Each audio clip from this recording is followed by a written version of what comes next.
The United States is 1 month away from its debt limit deadline, meaning it could default if it doesn't extend the credit line. Working under pressure, Congress has not yet reached a deal. President Biden, though, is expected to meet Republican congressional leaders soon for more negotiations.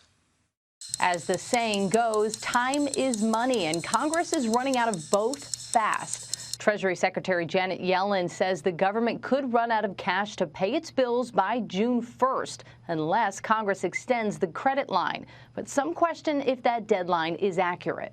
Janet Yellen is trying to push forward this fear-mongering tactic to get a deal and negotiation across. Whether default could come that fast or not, it has given lawmakers a much-needed nudge. Sometimes Washington responds better to the pressure. After refusing for weeks to negotiate, President Biden has called House Speaker Kevin McCarthy and other leaders to the White House next week to talk about the looming crisis. America is not a deadbeat nation.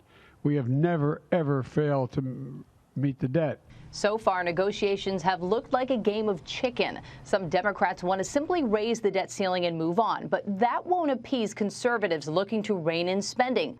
Last week, House Republicans passed a bill tying a debt limit hike to $4.8 trillion in deficit reduction. It reads less like a plan for averting default and more like a House Freedom Caucus manifesto. Members on both sides are now pushing the president to hammer out a deal with McCarthy. The two haven't met since February. The ball's in Joe Biden's court. It's up to him now. The pressure's on him. Financial experts are looking at the markets as these negotiations play out, just as the Fed meets Tuesday to discuss another possible interest rate hike.